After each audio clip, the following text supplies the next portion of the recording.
everyone. Welcome to God, Sex, and Love. It's your girl, Miracle Sims. And tonight I'm going to be talking to a very special lady. Special indeed, friends.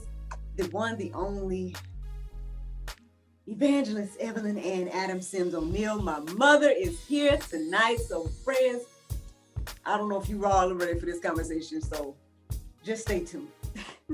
Wishing I would have a one night.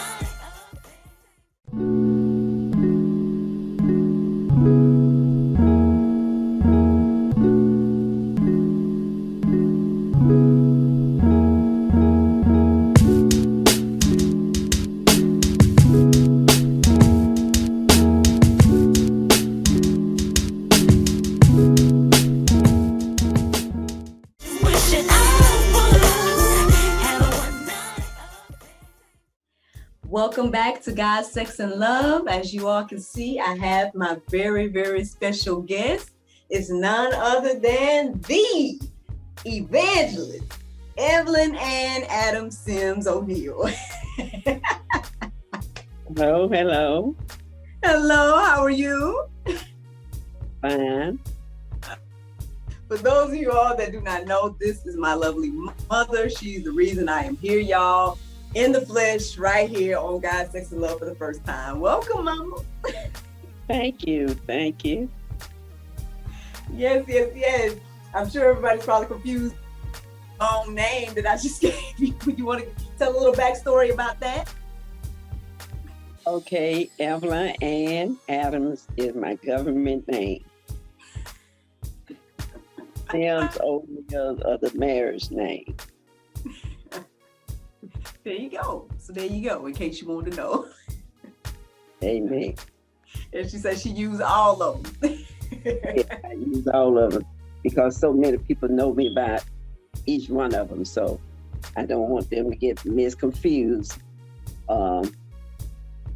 If they try to contact Evelyn Sims, then if they only see Evelyn O'Neill, then they might miss me. So I just continue to use all the names because all of those names are legal for me. There you go. For anybody that wanted to know. Now, how about we get into this evangelist part, right? So when did that get added onto your name? Yes. Officially, it got added on around 1983. And but spiritually, I believe the Lord just anointed me to do what I'm doing ever since beginning in an early age. Yeah. So I just only took on the official name in approximately 1983. All right. Well, I mean, I know there was a little bit of disturbance just now, but hopefully we'll be able to keep flowing and everything like that, because it's an honor and a pleasure to have you on today, because at the end of the day, I feel like people, they see so much of me, but honestly, if you see me, you see this lady, in my humble opinion. So I told people on the podcast at one point, I said, if you see anything good in me, then it's because it was instilled by my mother. So this is the woman here. Here she is, y'all. Thank you. It's good to know that my seed has been flourished. I'm trying. So, I mean, there's so many things to talk about because, not only are you an evangelist, but you have an awesome organization. I don't know if you want to take a little time and shed some light on that, but she has an awesome non-profit organization that has been a sponsor of God, Sex, and Love from the beginning. Would you want to tell the people about that, Mom? Yes, I've been pregnant with this baby for years. That's how I describe it.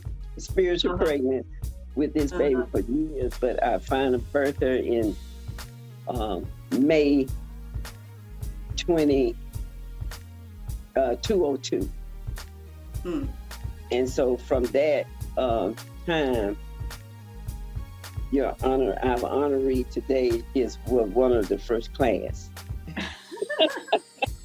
Oh, goodness. So Well, good. they were one of the first class when we started this organization. Yes. Well, what is the organization? This organization is a nonprofit organization. We just empower the whole family.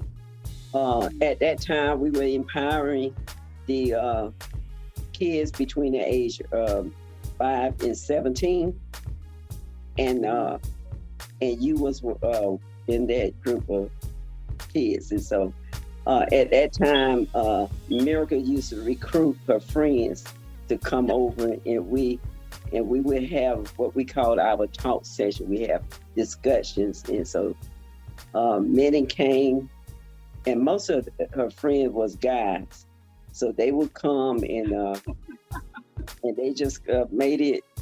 You know, they always called themselves, it was their church service. So they would make sure that they would come to their church meeting. And so we just, just gather a group of kids every first and third Saturday, I believe it was at that time. And so they really enjoyed themselves. We had them on trips and stuff. But mainly we talked to them. We tried to encourage them to do better in school, because some of them was a little problem kids. And so we encouraged them, to be better kids at school, and most of them, they did improve. And most of all, they had started going to church after that. There you go. There you go. For those of you all that do not know, this organization is called Inspirational Therapy Session Incorporated. Yes. And as she said, there was many talk sessions going on. And if you want to think of it, I mean, I guess it's continuing on through here on GSL, because I mean, that's all we do here, talk and have plenty of conversations about everything. So just some more seeds flourishing from what was planted all those years ago. So thank and praise God for Mom stepping out and just created opportunities for conversations to be had. So I'm sure we're going to learn much more about Inspirational Therapy Session Incorporated, but I believe that Evangelist, Evelyn, and Adams Sims, O'Neill has something on her heart and mind that she wanted to share with us in particular today. I believe she said that you would like to, what was the topic today, Mother? What was you wanted to bring people?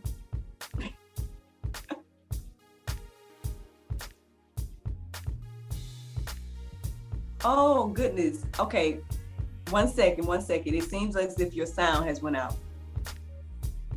It's called the name. Oh, okay. So let me try that again. I said, so what was that you wanted to bring to the people? Raising Miss E kids. That's what everyone called me, Miss E. Raising Miss E's kids. This is the topic for today, y'all. Right? Okay. What do you have to say about raising Miss E's kids? Miss E? Well, first of all, I just give honor to God and His Son Jesus. I thank God for my kids that He have given me, because I'm sure Miracle had told you all from time to time. At my early age, the doctor had told my mom, because I was having difficult problems at an early age, and they had told her that I would never have children. And but God changed that thing around. And I tell you, I'm one of those crybabies. Whenever God does, it just does something to me when He worked mysterious ways through me. But anyway, He changed that thing around, and Miracle was my first baby at the age of 30. Thank God for that. Amen. Hey. And, yes. And at that, I got married at the age of 28. And so to Miracle Daddy, so that's why I was a Sim first. And so we have been talking about, kids and stuff. We have already informed each other, that it could be a possibility. But I said, I am a believer, and I believe God would change things.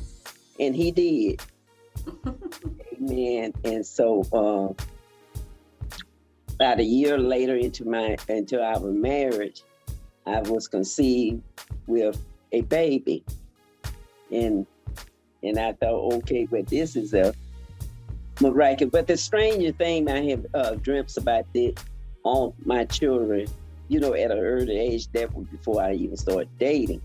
I dreamt about that I had two girls, but then I had two girls from time to time. I didn't understand it. The first child I had, I dreamt about that, my first husband, something happened to him, and then later on, I guess met someone else. We met, and I had another child, but I couldn't understand what happened.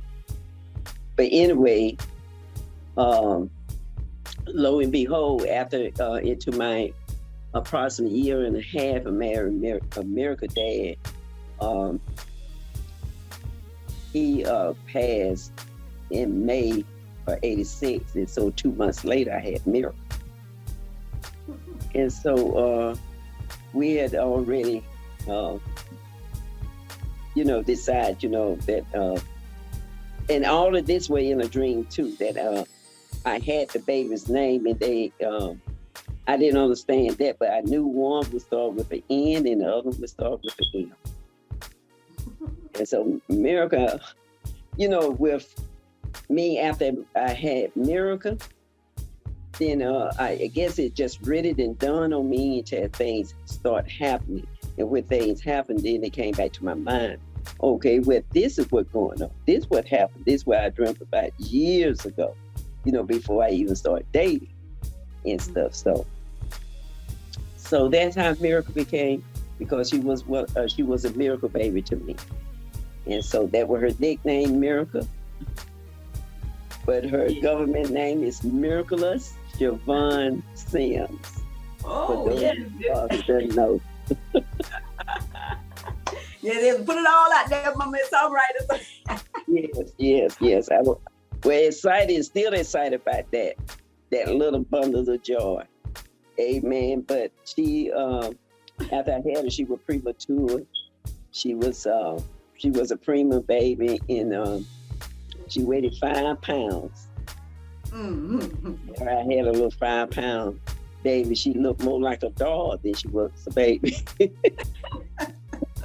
But that was my little bundle of joy. Oh man. I talk about it a lot on, especially podcasts and things like that, about I guess what you just shared about my name and everything like that. And I now that I'm married and have a child and everything like that, I don't know, my really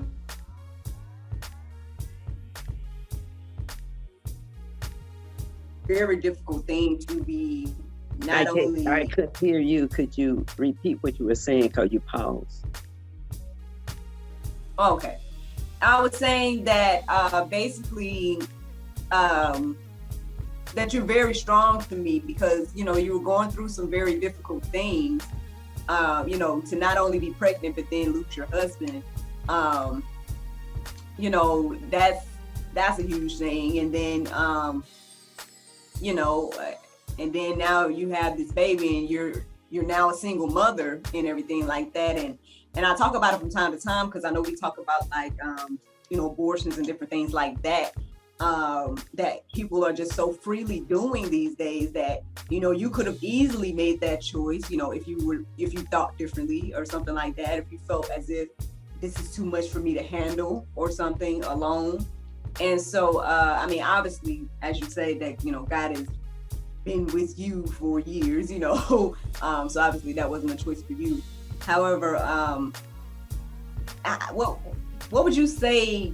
Aside from God, because I already know that, but hey, I don't know, maybe you have something to say to people in regards to what helped you to hold on to your strength through that terrible time, or that that traumatic time. That could be very traumatic experience. So. Yes. Well, most of all, abortion wasn't even in my vocabulary. Matter of fact, I had to think about how to pronounce that just then. I wasn't. That wasn't in my vocabulary because my thought was, even though my husband had passed, but that we had great times. I guess that was most of the things that that I was thinking about at that time, because that whole week that when he passed, we was it was in May, and so we was seemed like we just kind of went shopping, rolled around. He would just take me around and just try to get me away from the house before he would go to work, because he had an afternoon job. And so he would, but it was so strange that whole week every day we would go somewhere. And he would stop by and buy little things, for the baby. He always would say, "Oh, this my little boy." He would always say, "Oh, boy." And I was, we always would just talk to each other. I used to say, "Boy, this is not a boy." I keep telling him. He said, I know. But, I want you to take care of that little boy, because old dad gonna be working and blah, blah, blah. So, and I want you to take care of it. But he would buy things not for babies, but for like toddlers, like 2 and 3 year old children. Mm-hmm. And he would come back and bring it to the car. And I said, "Why you get this? It's going to be a long time before this baby, whatever. But he said, "Well, anyway, the baby can have something to play with, because I know you're going to be teaching him all those skills. So there's going to be something, because you're going to get the little boy here before he get one. He's going to be able to sit on this and blah, blah, blah." But see, we had good time, and things like that didn't come to my mind about having an abortion. Mm-hmm. At the time that he passed. Matter of fact, I did all the things that taking care of all the business and stuff, and it was just like a everyday thing that it seemed like I just carried that week out what we had began, if that makes sense. Mm-hmm. But it just so happened it just was with him, not with me. And what really, I guess, when it really hit me that he was no longer here, was at the time when we had to film. But I made all the arrangements, and when it started getting dark, I was expecting for him to come back and pick me up, and then we go home, and that never did happen. So, but other than me getting rid of you, that was the best part, of my life at that particular time, because you were my first child, and we were excited about this little baby and stuff, and I thought this was the best thing that could ever happen to me, especially at the age of 28. Yeah, between the 20, around 29, and so, right. But nevertheless, and it was God who carried me through. It seemed like, the little quote about the footprint in the sand, and then there were 2, and then there was 1, where he carried me the whole time. We always been one, because he carried me. So. Yes, ma'am. So then you found a mother with this little bundle of joy named Miracle. Or that you named Miracle. I didn't hear you because you paused. Oh, you good. I found. Well, yeah, I said that you found yourself a single mother with this bundle of joy that you named Miracle. Yeah. And so what happened from there? Like, did you have a plan? Like, what was life like for you then? Well, I always have been a planner. Always, it seemed as though I always thought ahead anyway, but I knew I still had to, take life serious, and I still had to, do stuff where there was 1, 2, now it's only 1.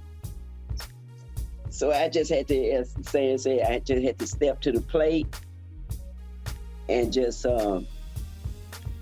go on and continue to raise you the way the Lord requires me to raise you. And so I want to be the best mother I could possibly be. Of course, I had raised a lot of nieces and nephews, some of your cousins and stuff. And it's not like I didn't know how to raise children, Right. or whatever. And so that just was like a little feedback to me. And when I had you, then I just put those skills to work. And so, and I just, tried to make the best of it. I mean, well, look, I guess, she calls me her clone. Yeah. Everybody. And the funny thing is, I was sitting here thinking, as you said that, not only did you have me, right? And then, so now you're a new mom and everything like that. During that time, if I'm remembering correctly, I also became an entrepreneur, and I brought up the phone situation because I feel like I've been doing the same thing as well. I mean, I kind of had some things established, but it's like I really, really went for it when I had, NJ and everything. And so, am I getting that correct? You also became an entrepreneur around that time as well? Well, well before I got married, I was self-employed. I was, yeah, I was a self person. I will always do business, I guess, where my entire family are business people. And even during my childhood, I had my little self daycare. I would go in the neighborhood and gather the children, and I with my little self school, because I used to teach the other kids, and that's why I had that motto: "Come sit before me, let me teach you what others taught me." So every time I learned something in school during the summer, I would teach the neighborhood kids, to help them ready for school the next year. And so a teacher was very important to me. And I feel as though, if a child, if you teach them right, they would learn, they'd be easy to learn, and they won't forget, and they will forever, stick with them. And so I guess I was one of those self-business people that didn't make money. It seemed as though I was paying them instead of them paying me. Oh Lord, she said not one that didn't make money. Exactly. Exactly. Because I would, just go in the neighborhood. I tell the parents, I'm going to be doing 2 weeks, 2 or maybe a whole month of schooling, and I would like for you all to send the kids. You don't have to worry about the food. I would buy the food, and they just ate and learned. So. Okay. So I know that's your early child, like in your childhood, you were doing that, right? Yes. So then, I guess fast forward to you becoming a mom, and everything like that. So when did you open up your in-home daycare, or did you get going at that time? Matter of fact, we were making preparation. I had the school set up before your dad passed. Well, he had, at the house where we had moved in, we had set the school up and everything. So we were about to, I was getting all the paperwork and stuff together and stuff. So we were about to start it then. But when life things happened, then I moved. And because by that time, I had you and my parents, they want me to live by myself. Because it just was me and my husband at the time. And so they didn't want me to be in the house by myself. So what I done, I moved back into to with my parents, and after I had you, and then later on, because we were in the process of getting another house anyway. So I moved. I just kept that process going, after I had you for about a month or so, then I went on and got us another house. Then I started this daycare, setting up the daycare again. Mm-hmm. So I used the upstairs for the daycare. So I opened it up while you were yet a baby. And so you were one of the first students in the class. Yes. Wonderful, wonderful. So then, so I guess not only do you have something to tell, I guess, your parents, but also from that teacher's perspective as well. But going back to your topic of, raising Miss E's kids, then, so what's the first thing you want to share about that? Well, at the time when after I moved into a house, by myself, in which I. Oh, 1 second. Home. But, okay, what was that again? I said after I had you, when I left from the hospital and went back to my parents' house, of course I couldn't do the skill like I wanted to, because everybody was so excited about it. Matter of fact, I'm the last girl in my family, and everybody was so excited about my baby, so they want to hold the baby, whatever. But when after the 2 months of whatever, and when I moved into my house, into our house, then I put you on a schedule. Every day you had a schedule. And your schedule was in the morning time, when we first wake up, I would say you a good morning song, and I give you exercise. Then I give you your bath. But I would get up early and I fix your breakfast.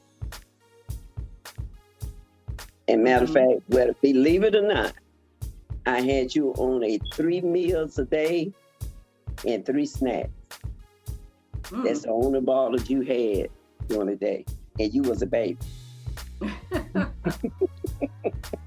Because I said, I'm going to have this child having the ball every time she turned around. So after your exercise, I gave you a bath. Then I dressed you, and then I had your plate on the tray.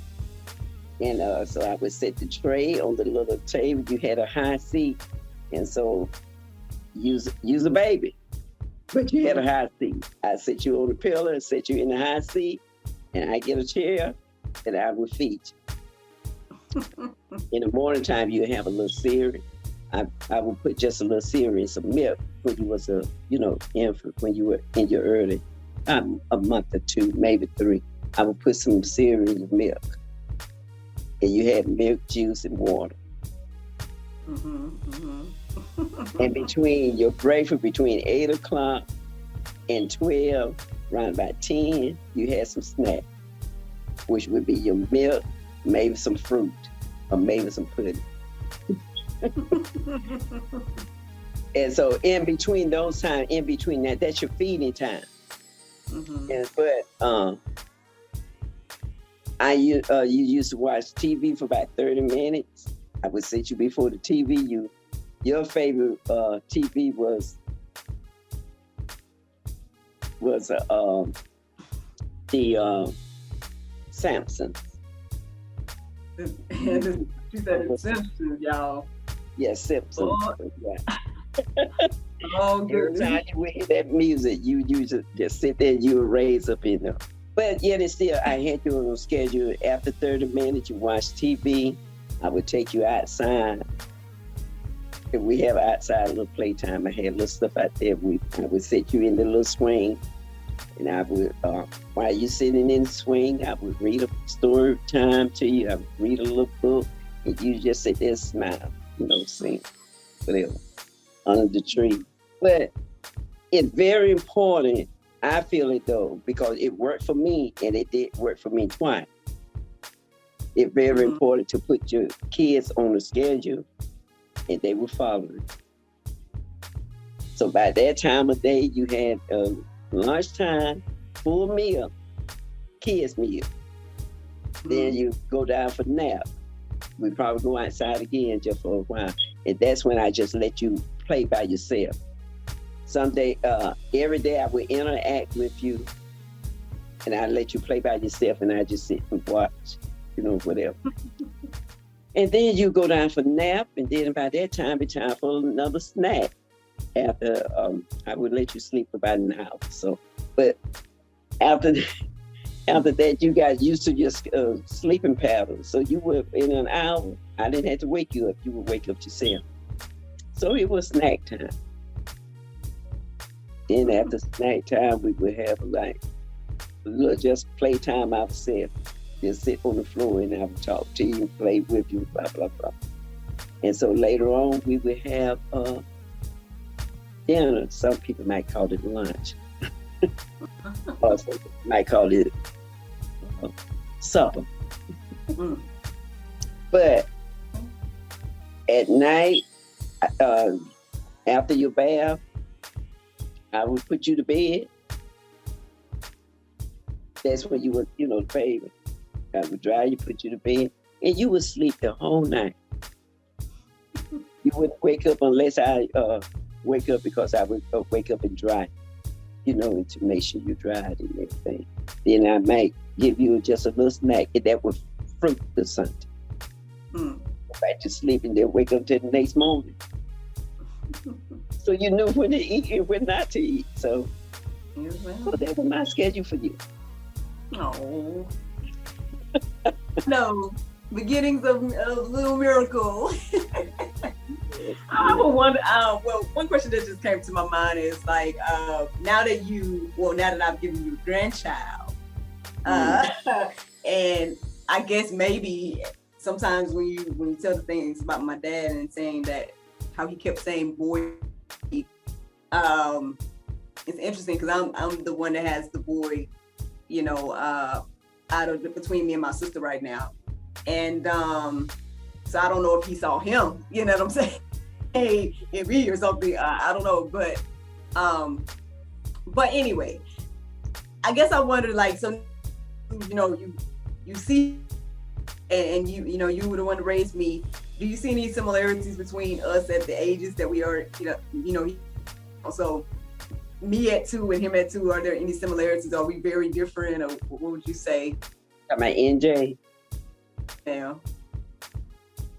Yes, you matter of fact, you look like your dad, and then when you had NJ, he looked like you, and you look like your dad. So all three of y'all look alike. So, and plus, even at that age, he's smart like you.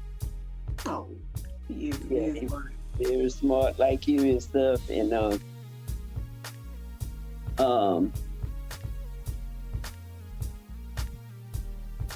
he and to me, he understands when you talk to him. He understand. He just an unusual child at 2 years old, because normally 2 years old, most of 2 years old, if you don't work with and train them and stuff like that, they just 2 years old, just like you said, they just 2 years old.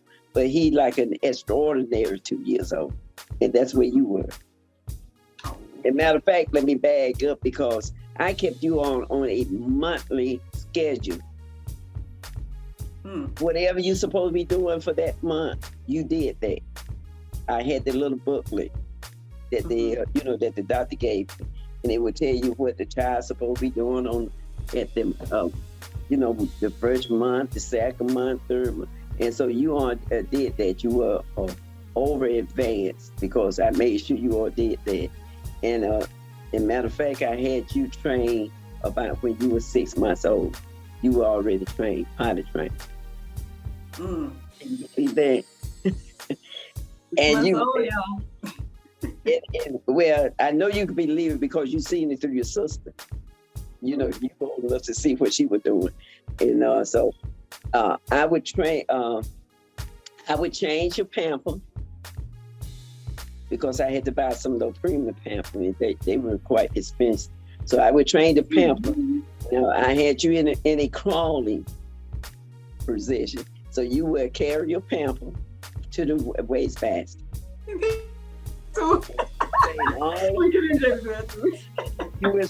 We were saying all the way to the wastebasket. A helper miracle would be, and you thought it was so funny. So the more I sing, the more you want to put stuff in the wastebasket.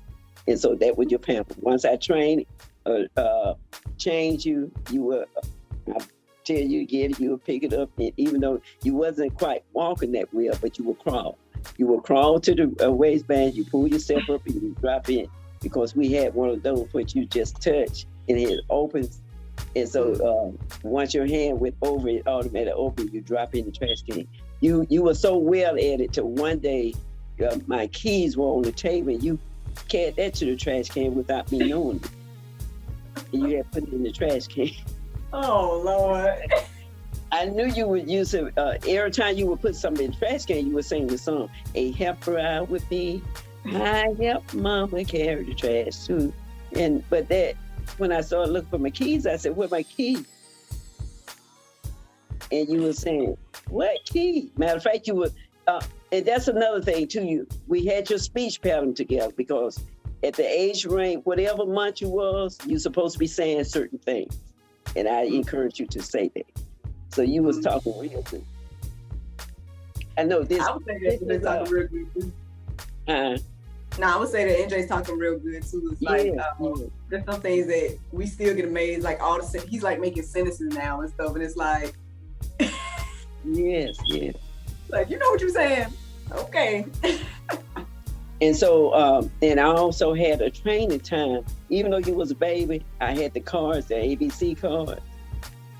And I would, each month you had 3 letters you had to, maybe 3 or 4 letters you had to respond to. And so I would give you the sound, I would say the letter, and I would set the card over to different sides. And so if I put it on your right side, I would tell you what side. I said, did your right side, you see the apple? And you would look to your right, you look to your left. And so even though you was a child, but I was teaching you when I did you the exercise. I said right hand, left hand, and you thought we were playing, but we were doing the exercise. So you were learning how to move your limb, and I just was giving you, helping you strengthen, your arms and legs and stuff. And about 4 months old, I had you standing against the chair. And so it counts. So I would take the picture. I would take the pillows off the couch. I put you against the couch, and I put the pillow surround. So if you fall, you will fall back on the pillow. And so I had you to hold the pillow, hold the couch, and you would shake the first time, because you were afraid. You would shake, but eventually we did it enough, and then you caught on like, well, I supposed to be doing something. So you start standing, and then you start moving down this, and so that's how you taught your own self how to walk. So those were some things, and it works for me. And if a mom worked with a child from the beginning, I think they can, move forward early. Hey, I hope that, parents, I hope y'all out there too. If not, y'all can always contact the little Miss E's Advanced Learning for infants. Get your child potty trained at 3 months old. Yes, ma'am, we'll do that. It can be done. I mean, now I don't know. I don't know if it's different for boys, because our little man, he. Well, as I said, schedule. And see, I guess that's part of me when I'm always doing a bunch and of the stuff. reason you were so used to doing it, because I kept you on the out. I would take you to the party and set you on it. Every hour, we would sing a song. Do you need to tinker, tinker, tink? I would turn on the water, and you would sit there smile.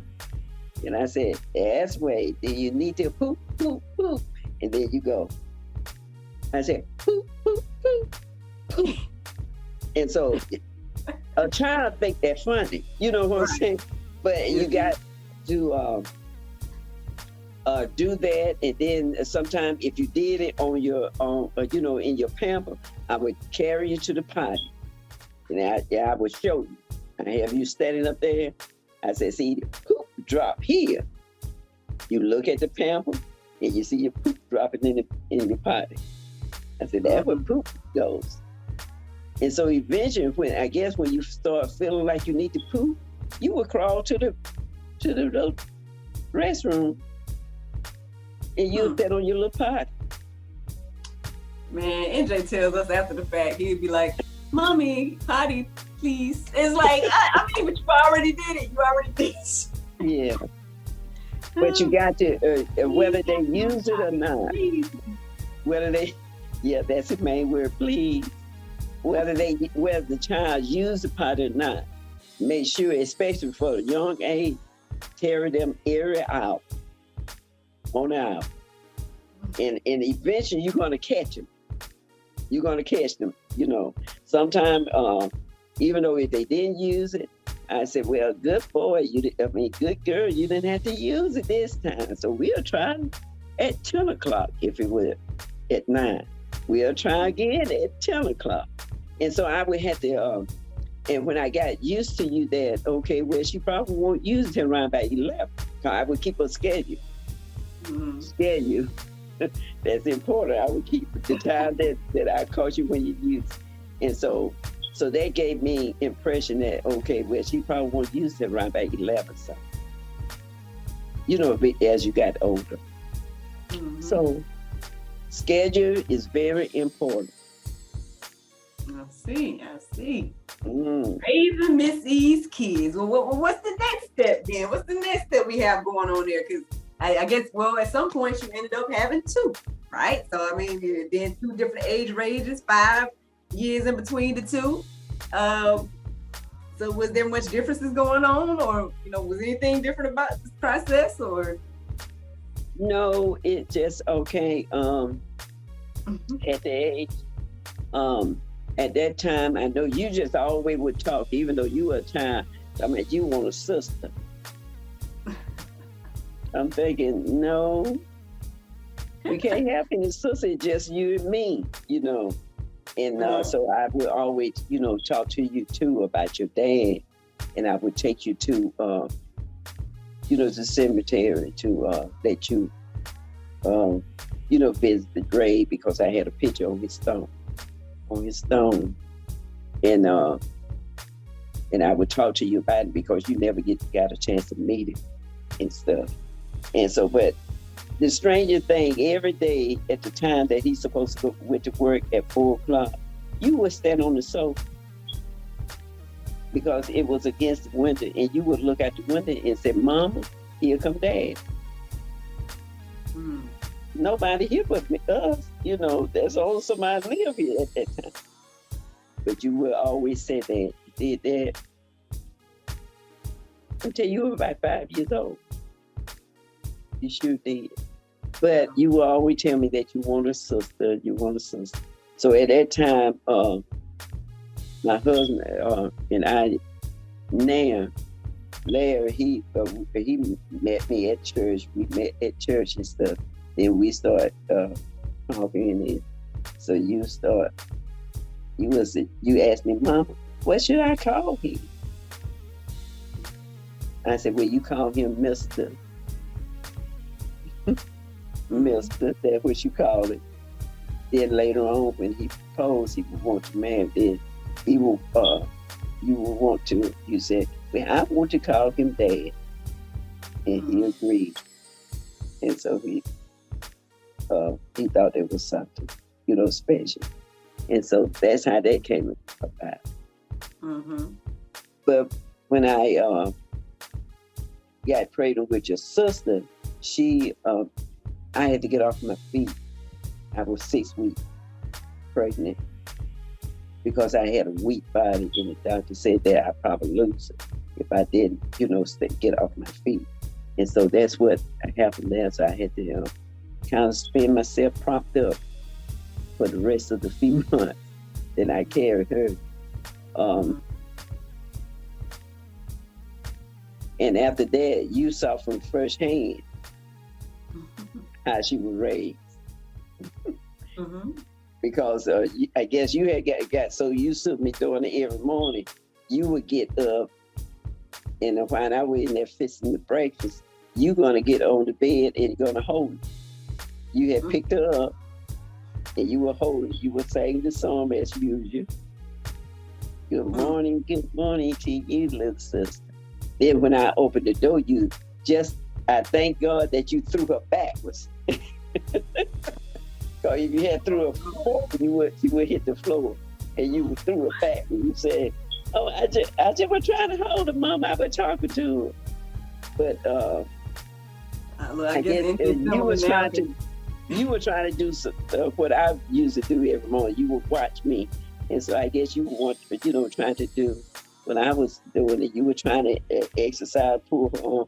And I thought, oh no, because even though she was holding it, you had to, because she was a little baby, you didn't know that you had to make sure she gives, and you were still trying to pull her. I thought, oh, Miracle gonna break the baby on. No, Miracle, no. You said, well, I will give her exercise. Oh, she needs to exercise, but you can't pull. If she holding strength, you can't pull. Let her give,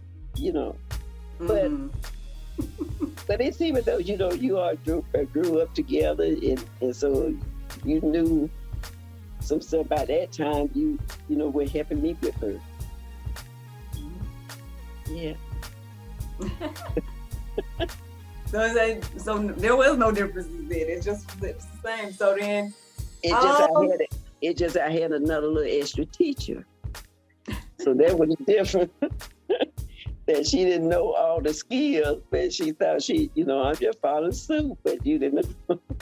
So I had to teach you that you had to be gentle with her. So you would want to give her an exercise, but I told you, okay, you just sit down and read the book. So you would just get a book and you make up your own story. You would sit down and just read by the picture, I guess. But one day you were sitting down, and because I have already taught you all the sounds and stuff too, and you were sitting and I went in the room and you were reading a story. And I'm thinking, my baby can read. You were like, just going to preschool. And there you were reading a story to her. And I think, okay, I didn't know you could read, but I know you would always have books. But you never did verbally. You never did read out loud. And you were sitting there reading to now, and I'm thinking, okay, I didn't know you could read, even though I knew I had taught you the sounds and, words and stuff in letters. So you surprised me. Oh. Yeah. I was going to say a lot of that kind of reminds me of NJ, because anytime I go,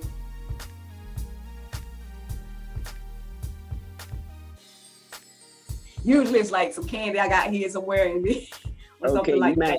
You had paused, you had froze. Oh, okay. No, I was saying that a lot of that kind of reminds me of what NJ does, because anytime that he, has something that he doesn't supposed to have, he'll quickly throw it away and all that, and I guess I'm just seeing the similarities. You just seeing yourself through him. Yep, I guess so. Yeah. Well, Miss E, look, Evangelist, Evelyn, Adam Stevens O'Neill. I know there's a whole lot of things to talk about, and I don't want to belong your time and everything like that. And so since the topic is about raising Miss E's kids, is there anything that you want to leave with the people today as a final thought in regards to, raising kids and everything like that? As I say, it works for me. And another thing that works for me that I thought would be beneficial to you all, you must keep them yourself. Right? Don't let them leave too early. And that means spending the night with Sue and oh, Jane, my friend, whatever. Because if you want to, the reason that my kids respond the way they did, and I know a lot of you all who knows me, when you seen them, they would sit on, when we went out to the restaurant to eat, I would sit you in your little high chair, and even the people would come to the table because y'all were so small, but they thought you all were dolls that we had sitting, you all were sitting so steep. And then they was amazed when you just sitting there eating your own food. I didn't have to spoon feed you. And you didn't have it all over the table, didn't have it all on the floor. You all knew how to do it. And the main thing for kids, whenever you get serving them, you only give them a small portion of food or each whatever. Once they eat all of that, you put another small portion. But if you fix that plate with, like, I don't want to go back to I don't want to put this on your plate, you're going to eat this. They're going to say, no, I don't want that. Because it's too much for their eyes. And they know, oh, that's too much. But if you give them a little portion of each, whatever, little spoon of bean, not even a serving spoon, just a regular spoon. Put the little bean, put the little corn, or whatever you're serving, the little mashed potatoes or whatever. Once they eat that, then you ask them, do they want some more? And, then you go from there. But if you put too much, they will refuse to eat it.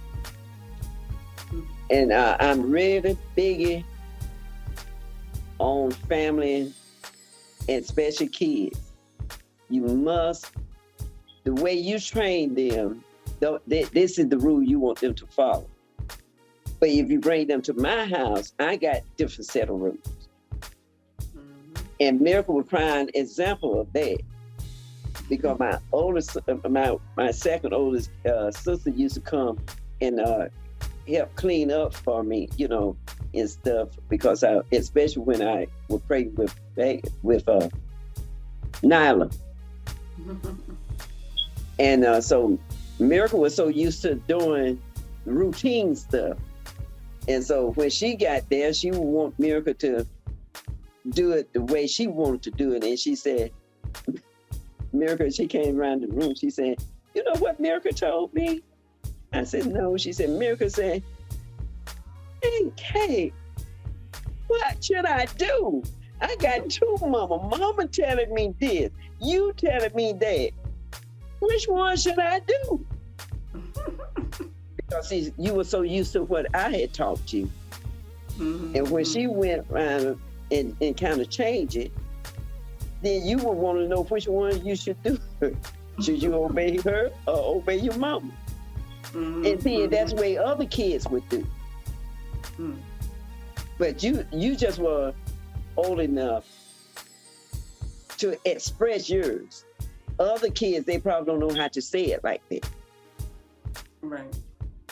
And so when they go to grandmama's house, some grandmama want them to just sit down in the corner. Other grandmama, when they come to my house, for instance, I'm going to be teaching them. They probably expect them to sit at the corner, in the corner. But I'm going to be teaching. We're going to be talking. We're going to be singing songs. Matter of fact, you all, that's where Miracle got her singing from her mom. You all hadn't heard me singing, but... Hey, I'm the next runner-up for Shirt of Season. That's what the other lady called me at church. They call me I'm Shirt of Season. You're better with credit's due. Amen. Yeah, but that's what I advise the parents to do, especially new parents. And if you are not new and you still want to get your kids in order, you still can. Put them on the schedule. Stick with the schedule. Do not let them go and spend. Nice little business endeavor now. Kid coaching. Let's get into it. I said, let's get this together. It seems like we got a nice little endeavor on the table here. The kids coach or parenting coaching. Let's get it started. Miss Eve, coaching service or something. We got it together. We're gonna get it together. See what I'm talking about? You already starting up another class. While I'm yet talking, you already start up another job. But I think that's the important thing. Just do not let them go. Wait till they get old enough to know how to decide, what is right and what's wrong. Because it's not that the other is wrong, but if I'm teaching you one way, then you go and do another thing at another house, it's confused the child. And another example, then I know we got to go.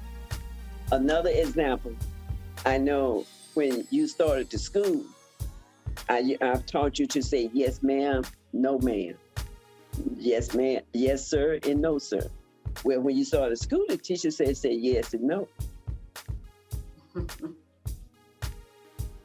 So one day when I pick you up and I answer, how was your day? You said, oh, it was great. We had a nice day. I said, well, what did you do? You told me what you did and stuff. Then I asked you something else. I said, did you want some ice cream? Because I would kind of reward you when your day went well. And you said, no. I almost stopped the car in the road. I said, what did you say? No, I don't want no ice cream. You were just a nice, you said it nice and kind, no. But that wasn't what I was expecting. Because what I had taught you said, no, ma'am. Right. I said, and I asked you something else, and then you said, no. I said, have you forgotten what what I taught you? You said, what? See, you just were an innocent child. Right. I said, I taught you, said no, ma'am, and yes. You said, well, my teacher told me, it said yes and no to her. I said, but I'm telling you to say yes, ma'am, and no, ma'am. I said, okay, well, I'm going to have a little talk with your teacher. So the next day I went and I talked with the teacher. And she said, well, we don't, promote that. I said, but with Miracle, when she said, do not tell her not to see it. Because that's what I promote. I would want you to know the difference between a child that yes, ma'am, and no, ma'am. Then that let me know you're talking to an adult. When you say yes and no, then you talk to another child. So that's how we're teaching, about respect and stuff.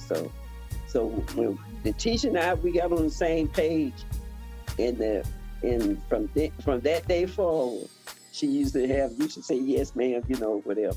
And so we didn't have no more problem with that. Now I know some people probably say, well, that's country. That's fine, but we from the country. And that's the kind of respect we want, whether you want to consider it country or not, but that's the kind of respect we want. That's the type of respect I'm going to enjoy. Okay, you're freezing again. Now you frozen. Okay, can you hear me now? Yes, ma'am, I do. Now, I was just saying that's what I'm teaching NJ too. Yes. So and see, and another thing too, whenever I sometimes you would go and spend the day with your cousin or your auntie, you would go down to mom. I had I was thinking about it this morning. I had a checklist that would say, did you go take your nap? Did you do whatever? Do it. Then I had a little pattern. I know you recall that. It was the stick from the fan from the church. Matter of fact, it's still. I was thinking, I said, now I need to have my bag. Cause I still had your bag. The baby bag. I had that for a souvenir, but it's in storage. But I said I need to have that so I can show, your baby bag and everything in there, your little paddle, I showed it to you. And so I would call that your stimulator. I explained to you that if your stimulator is when I had to pop you, it's gonna stimulate you. And you say what that means? It gonna depends on how hard, how much force I put with it. It will hurt. He said, "Oh, yeah." I said, "See, it stimulates. Do you want Mama to do that?" "No, don't want to stimulate." So that's what we call that.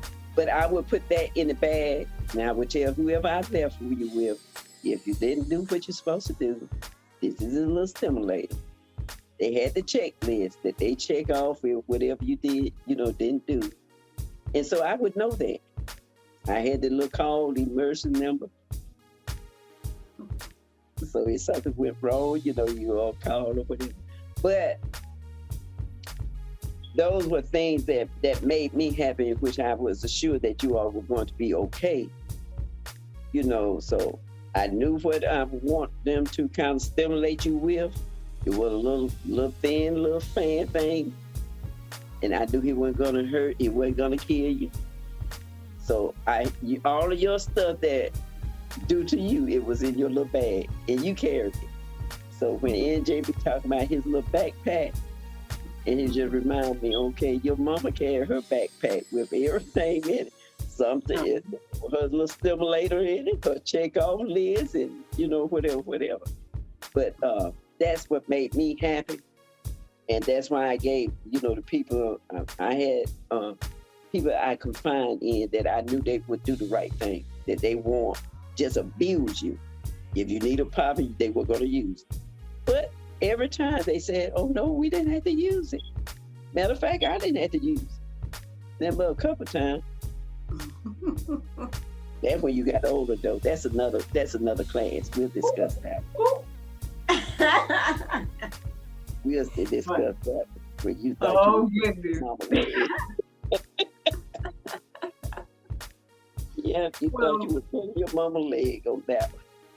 Oh. When I was going to stimulate you, don't you recall? And you put the pillow. I just went on and pedal back there anyway. I pedaled your hip, which I knew it was a pillow, and you were going to act like you were crying. And I went on out, and then when you took the pillow, I just kind of stayed in the other room. When you took the pillow out, and you told me, Mom didn't put me.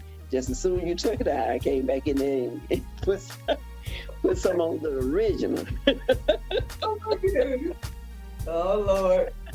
Look, guys, Sex and Love, GSL, y'all getting all kinds of look tea on Miracle now. Here it is. Yes. You thought she was fooling her mom. I let you went on with it. Now I had you to take your own pillow out. When you took it out, I went on in there and took care of you.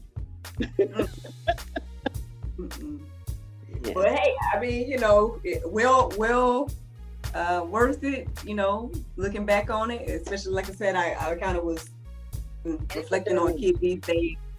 And it was done decent and in order. Yeah, decent and in order, there you go. Mm-hmm. Yeah, decent and in order. Whenever I spank you, it was done decent and in order. We talked about it first, don't you remember? We discussed it. And you had to tell me what was wrong and why were you getting it? Why were you going to have to get this stimulator and stuff? So I made sure you understood why you get it. And I think it was about one time. It wasn't too many times that I had to spank y'all, though. Right? Not that I can recall, wasn't that many. No, come. I think I was a pretty good child. You was, I think so. Cause one time was enough.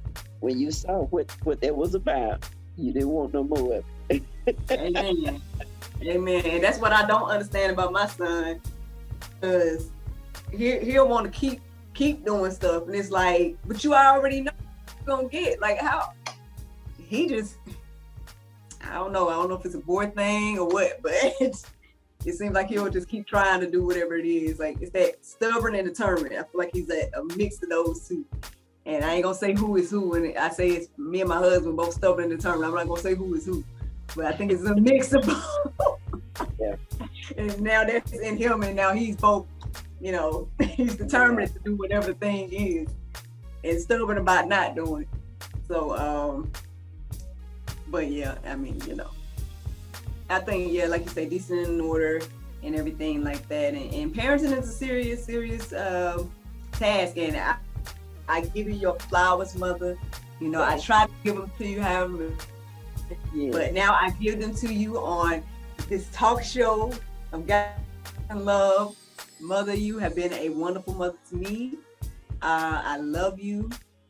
I say if I can walk in your footsteps, at least to be the type of mother to NJ and I guess whoever else comes in the future, that be God's will, because we're not saying nothing. I'm not saying that this is going on right now. However, if I can, walk in your footsteps to be half the mother that you are, I feel like I'll be on the right track, and that, that NJ will have a great mom and everything too. So I love you. I appreciate you. I thank you. Not only for, raising me and to be who I am and everything like that, but also for being here on the show. And I must say, I thank you for being my daughter. And I thank you, because you really haven't given me any trouble. And usually when I ask you to do something, you usually do it. And sometimes you do it on your time, but it get done. And so, Lord. Speaking of stubborn, you're gonna listen to me, but you're still gonna do it the way you want to do it sometimes. I'm talking about some of your, whenever you want feedback. And that's a good thing, because that's what I taught you. Use your own mind. Always tell you, be persuaded by your own mind. I just put it out there. When you ask me something, I put it out there, but you just be persuaded by your own mind. So. Okay. Look, with that being said, I mean, you are here. I don't know, you want to clear some things up now since you can speak for yourself. Okay. So, everybody know about the movie that came out in 2020. I know that you said you wanted to make things clear about what you felt about it, because I know I did a whole interview about it and I answered the questions that was asked of me, but afterwards Mama had some feedback. She felt like her voice wasn't heard in that interview. So is there anything you want to say to the people about the movie and my involvement in your advice and everything like that? Or do you want to address the movie? Yeah, I know when you came to me, as usual, excited, Mama, I'm going to be doing a movie. And you always try to get me hyped up and the excitement. And so I just stayed calm as usual, because I had to make sure of what you're talking about, in the beginning. And when you said movie and it's going to be called what was it? Strip. Yeah, Strip. I said it's going to be called what? Strip. I said, well, is it just going to be called that, or you got to start stripping?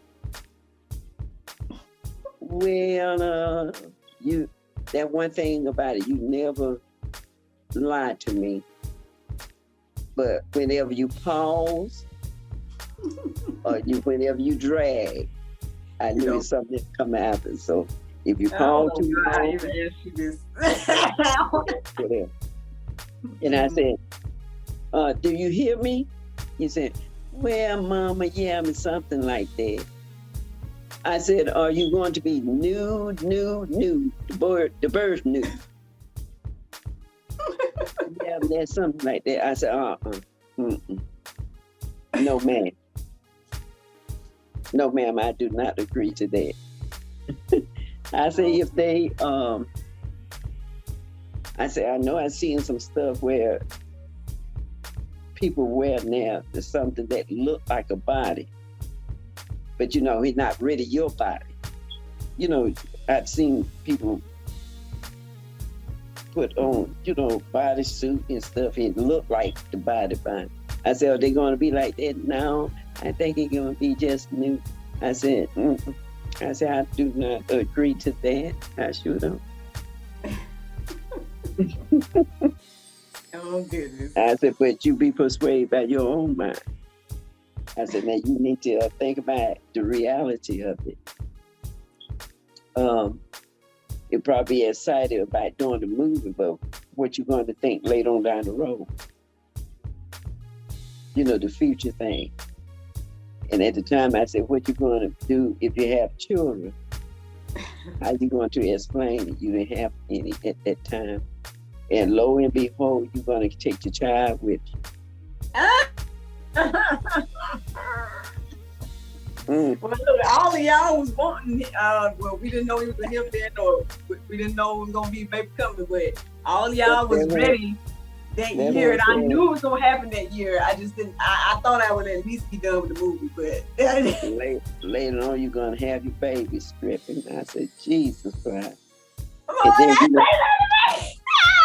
you're going to, on the beach with your stomach. I said, Lord, got my grandbaby out there for showing this stomach.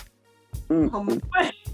I have a series. It's called Mama Says the Darndest Things. Y'all be on the lookout for it. Yeah, I tell you. Well, speaking of that, let's get some more of Miss Evelyn's feedback. Mama Says the Darndest Things. How do you feel about this talk show? Oh, you froze. When your daughter came out with a talk show called God, Sex, and Love. Yeah, when you told me that, I said, do you have it backwards? Don't you remember I asked you that? I said, shouldn't it be God, love, and sex? Oh. You said, well, no, that's where I want it. I said, okay. You said that's where you want it. Good. And now she listens to the podcast faithfully, and she watched the talk show faithfully. If ain't nobody else watching, Mama probably gonna be watching on this thing. And I told you, I said, well, as long as you keep it decent and in order, and make sure you explain it, whoever your guests are, make sure they explain so people can get something out of it. Then, because it ain't no harm doing, discussing, but I thought it's supposed to be God, love, and sex. No. I said, well, you be persuaded, it's your show. Well, now that you've been a person that has been watching for over the past year and watching and listening, what do you think? Well, I'm enjoying it because you have guests on it, and in other words, you're getting people now to open up concerning, and everything's still been decent and in order. The shows that I have listened to, it hadn't been out of order, or anything like that. But it been explaining the different things that goes on in reality. And I think it's because this is my motto about the inspiration therapy session. You are a voice where people can't voice themselves. They might be ashamed to talk about it, but when you are discussing stuff on there, it'll probably help them to open up, because you're doing it still decent and in order. It helped them to open up to understand what's going on, how they supposed to do, and I like that. All right. I won't put you on the spot no more. You ain't gotta say you like the show, but you don't like the show now. You can say I don't like it. I don't like it. Sound like NJ. I don't want it. Well, I would have told you if I didn't like it. Yes, I said as long as it's decent and in order. And in the beginning, when you first started, I didn't know where you were going with it. That's why I monitor first. So that's why. I thought you just wanted to support. I thought you wanted to support. Well, I support, but what I'm saying, I monitor first. Oh. I listen to it and see where it's going with, and I say, okay, well, it helping people, around the words. It, like I said, it's a voice, and I love that it's a voice where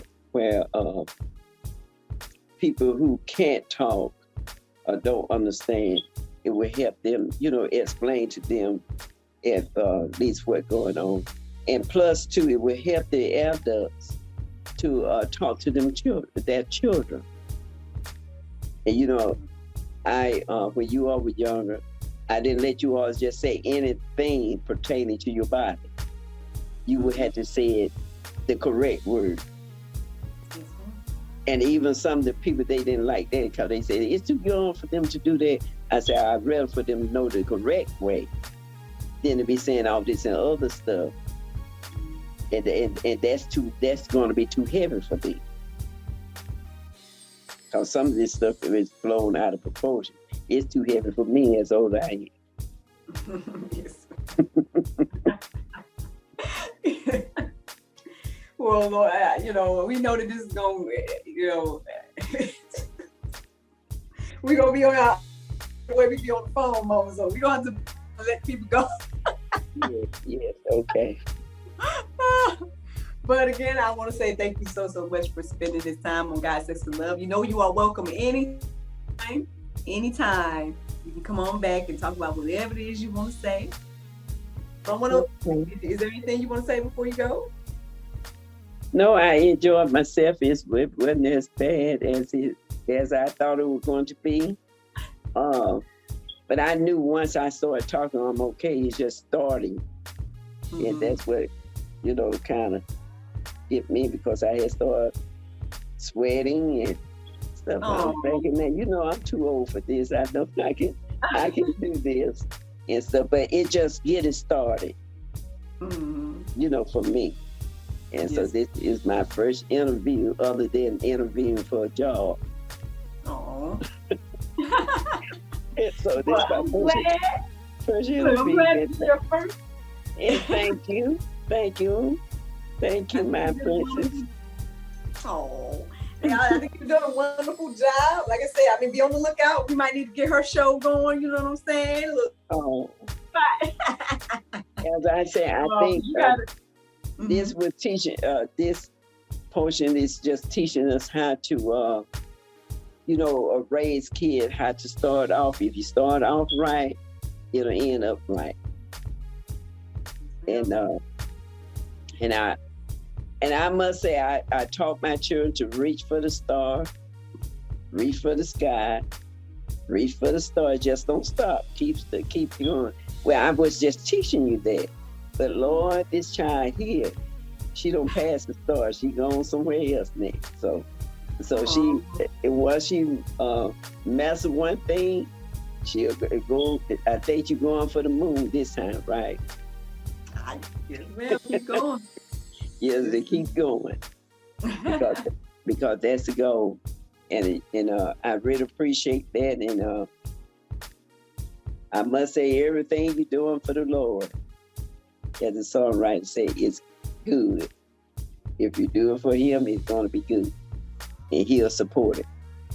Mm-hmm. He's the best supporter. Mm-hmm. Yes.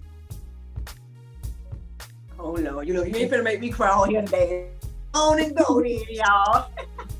Ladies and gentlemen, my mother, Evangelist Evelyn and Adam O'Neill. First episode of God, Sex, and Love. Thank you. I enjoyed myself. Love you. Love you, Mama.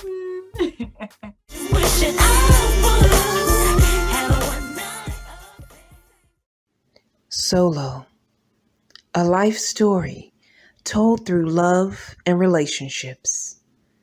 Find out more at cbiztvonline.com.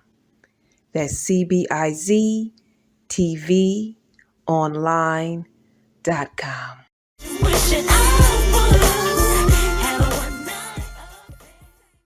Thank you so so much for watching God, Sex, and Love. And thank you to my mother, Evangelist Evelyn and Adam Sims O'Neill. I hope that you all enjoyed the conversation and learning a little bit more about me. Y'all got all the tea. All the tea has been spilled on tonight.